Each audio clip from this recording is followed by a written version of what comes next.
Kita semua tahu bahwa uang adalah bagian yang sangat penting dalam hidup kita. Tapi gak semua orang tahu cara mengelola uang dengan baik. Jadi, pada video kali ini kita akan bahas tentang 10 prinsip uang yang wajib diketahui supaya uang mau bekerja dengan kita. Topik ini sangat penting karena siapa sih yang gak mau uangnya bekerja keras untuk dirinya sementara dirinya bisa lebih santai menikmati hidup. Pertama, pahami nilai uang. Uang bukan sekedar alat untuk ngebeli barang atau jasa, tapi juga merupakan alat yang bisa ngasih kita kebebasan dan keamanan. Ketika kita udah mulai memahami nilai uang, kita akan lebih bijak dalam menggunakannya. Misalnya, kita jadi lebih sadar untuk nggak memboroskan uang pada hal-hal yang sebenarnya nggak begitu penting. Uang itu kayak air. Kalau kita nggak hati-hati, maka bisa habis tanpa kita sadari. Makanya sangat penting untuk kita memahami setiap rupiah yang kita punya. Dengan begitu, kita bisa mengalokasikan uang kita ke hal-hal yang lebih berharga dan lebih bermanfaat. Prinsip kedua adalah membuat anggaran yang realistis. Anggaran itu ibarat peta yang menunjukkan kemana uang kita akan pergi. Dengan anggaran, kita bisa lebih terarah dalam mengelola keuangan. Anggaran yang baik adalah anggaran yang realistis dan sesuai dengan kebutuhan kita. Mulailah dengan mencatat semua pemasukan dan pengeluaran kita. Dari situ, kita bisa ngelihat pola pengeluaran dan menyesuaikannya supaya nggak lebih besar pasak daripada tiang. Pastikan juga untuk menyisihkan sebagian uang untuk tabungan dan investasi. Jangan lupakan juga bahwa anggaran yang baik ngasih kita ruang untuk masukin budget hiburan dan kesenangan. Karena hidup ini bukan hanya tentang menabung. Prinsip yang ketiga adalah menabung dengan disiplin.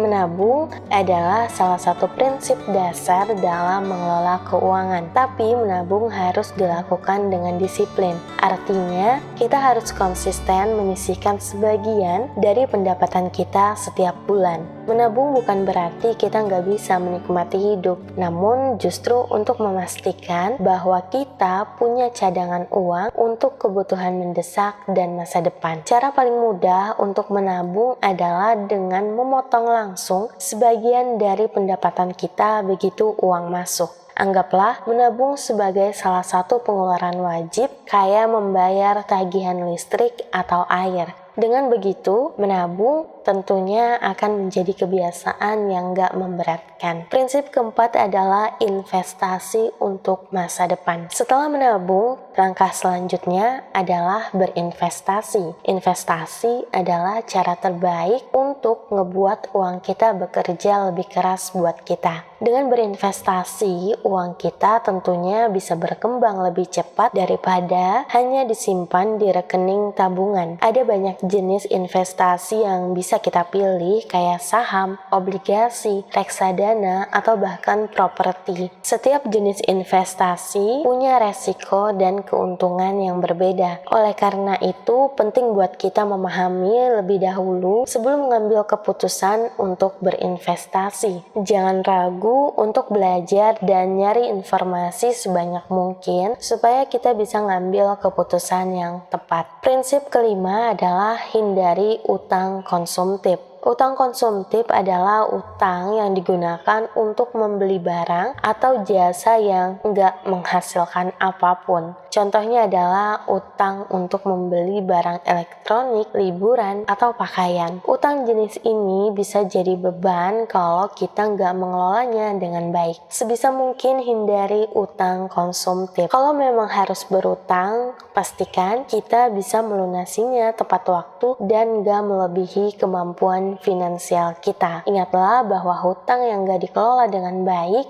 bisa menjadi jebakan yang ngebuat kita sulit keluar dari masalah keuangan. Prinsip keenam adalah pahami resiko keuangan. Setiap keputusan keuangan selalu punya resiko. Oleh karena itu, penting buat kita untuk memahami resiko keuangan sebelum mengambil keputusan. Misalnya, investasi di saham bisa ngasih keuntungan yang besar, namun juga tentunya punya resiko yang tinggi. Untuk mengelola resiko, kita bisa melakukan diversifikasi investasi, yaitu dengan menyebar investasi kita ke berbagai jenis investasi yang berbeda. Nah, dengan hal ini, kalau misalnya salah satu investasi kita mengalami kerugian, kita masih punya investasi yang lain yang bisa mengurangi dampaknya. Prinsip ketujuh adalah pendidikan finansial berkelanjutan. Dunia keuangan selalu berkembang dan kita harus terus belajar supaya nggak ketinggalan. Pendidikan finansial berkelanjutan adalah kunci untuk memahami perubahan yang terjadi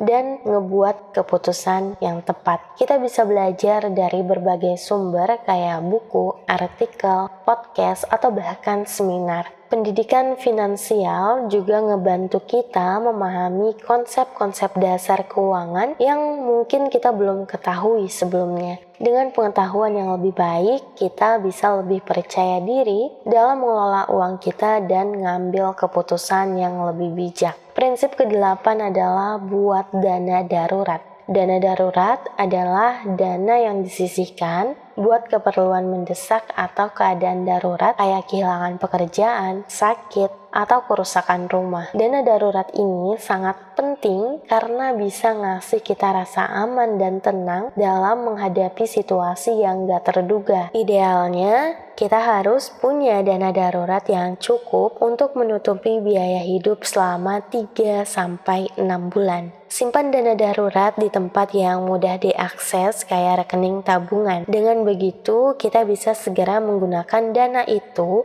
kalau terjadi hal-hal yang tidak diinginkan. Prinsip ke-9 adalah memanfaatkan asuransi. Asuransi adalah salah satu cara untuk melindungi diri kita dari resiko finansial. Ada banyak jenis asuransi yang tentunya bisa kita manfaatin, kayak asuransi kesehatan, asuransi jiwa, dan asuransi kendaraan. Asuransi ini bisa ngebantu kita buat mengurangi beban finansial kalau terjadi sesuatu yang gak diinginkan. Pastikan bahwa kita memilih asuransi yang sesuai dengan kebutuhan dan kemampuan finansial kita. Jangan lupa untuk membaca dengan teliti syarat dan ketentuan polis asuransi supaya kita nggak terlalu terkejut dengan hal-hal yang mungkin nggak kita ketahui sebelumnya. Prinsip terakhir adalah buat rencana keuangan jangka panjang. Rencana ini akan ngebantu kita buat mencapai tujuan keuangan kita, kayak ngebeli rumah, menyekolahkan anak, atau pensiun dengan nyaman. Rencana keuangan jangka panjang harus realistis dan fleksibel, sehingga kita bisa menyesuaikannya dengan perubahan yang terjadi dalam hidup kita. Mulailah dengan menentukan tujuan keuangan dan langkah-langkah yang perlu diambil buat mencapainya. Evaluasi rencana kita secara berkala